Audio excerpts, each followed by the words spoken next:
The Aztecs are one of history's most iconic civilizations, known for their impressive capital city of Tenochtitlan, located in what is now Mexico City, as well as their impressive art, architecture, and military prowess.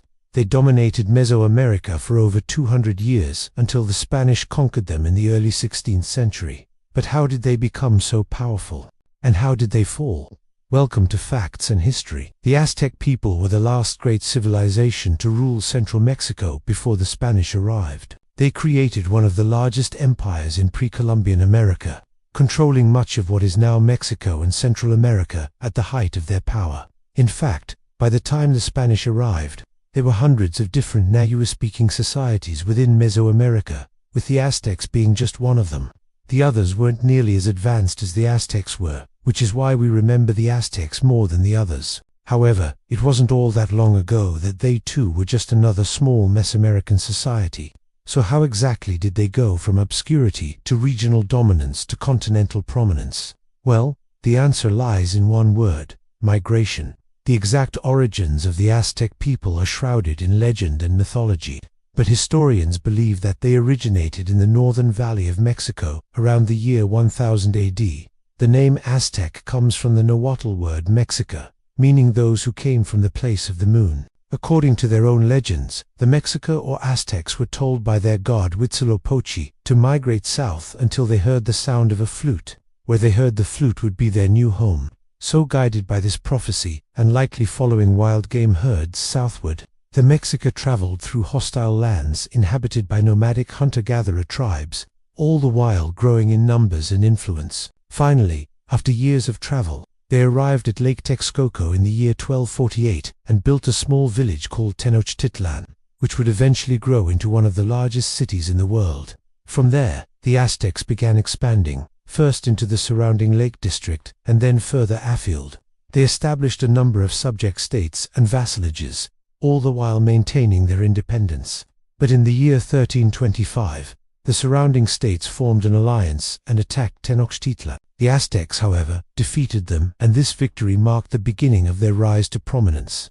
Now emboldened, the Aztecs continued to expand throughout the Valley of Mexico. By the early 1400s, they controlled all of central Mexico and were even pushing into the Maya lowlands to the southeast. In 1469, the Aztec king Itzcoatl formed an alliance with the neighboring merchant city of Tlatelolco, and together they took the title of the Triple Alliance. For the next half a century, the Triple Alliance dominated Mesoamerica, absorbing neighboring states and subjecting entire regions to their rule. When Moctezuma I came to power, he expanded the empire as far south as Nicaragua and El Salvador. His son Ahitzotl waged war on the California coast and even explored the Pacific coast of modern-day Peru.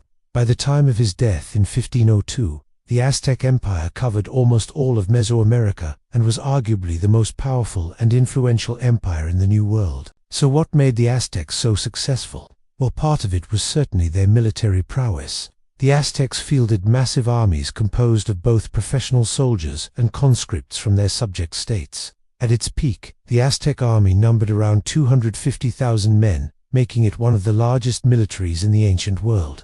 They also had a standing navy which patrolled the Mexican coast and conducted raids on neighboring states. Additionally, the Aztecs had a strong emphasis on training and discipline, with soldiers undergoing rigorous physical and mental training before being deployed. This focus on training, combined with their sheer numbers and determination to win, made the Aztec army a formidable fighting force. Another factor contributing to their success was their sophisticated infrastructure. Despite being located in a region prone to earthquakes, the Aztecs constructed magnificent buildings, temples, and palaces made of stone. They also built canals and dams to control flooding and provide water for their citizens.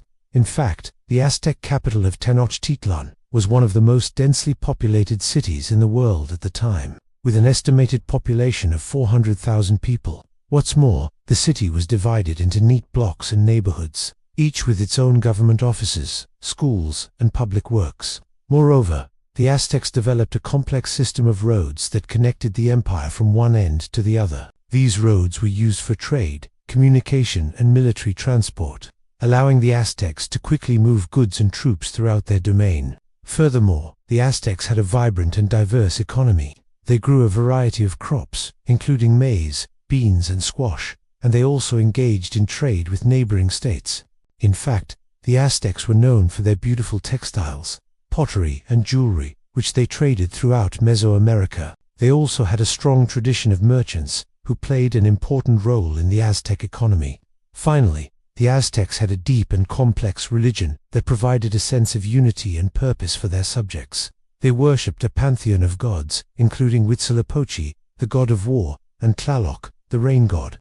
Religion also played a significant role in daily life, with rituals and festivals being held regularly throughout the empire. However, despite their many accomplishments, the Aztecs ultimately met their demise at the hands of the Spanish conquistadors. There are three main factors that led to their downfall. The first was internal strife. Although the Aztecs had a relatively stable empire, there were periodic rebellions and civil wars, which weakened the central government. Additionally, there was growing tension between the ruling class and the commoners, as the former were becoming increasingly wealthy and powerful. This tension would eventually boil over and contribute to the Aztecs' demise. The second factor was disease. When the Spanish arrived in the Americas, they brought with them diseases that devastated indigenous populations who had no immunity to them. Smallpox, measles and influenza swept through Mesoamerica, killing millions of people in its wake. This severe depopulation weakened the Aztecs and made it difficult for them to resist the Spanish invasion. Finally, the third factor was the Spanish conquest. Led by Hernán Cortés, the conquistadors arrived in 1519 and quickly made alliances with some of the Aztecs' enemies, such as the neighboring Tlaxcala and the Maya. With the help of these allies, the Spanish were able to defeat the Aztecs in battle, and by 1521, Tenochtitlan had fallen. The Aztec Empire was no more. In conclusion, the Aztecs were a remarkable civilization that left an indelible mark on history. They rose from obscurity to become the dominant power in Mesoamerica, and they achieved this through their military strength, sophisticated infrastructure, vibrant economy, and complex religion. However, they ultimately fell victim to internal strife, disease, and the Spanish conquest. Their story is a reminder of the cyclical nature of power and the importance of adaptability in a changing world. The decline and fall of the Aztec civilization serves as a cautionary tale for all who aspire to greatness. What do you think about the Aztec Empire? How could they have avoided the Spanish? Also, please subscribe for more videos like this and leave a comment with your ideas of topics that we should cover in the future. And that's all for this video. See you guys next time.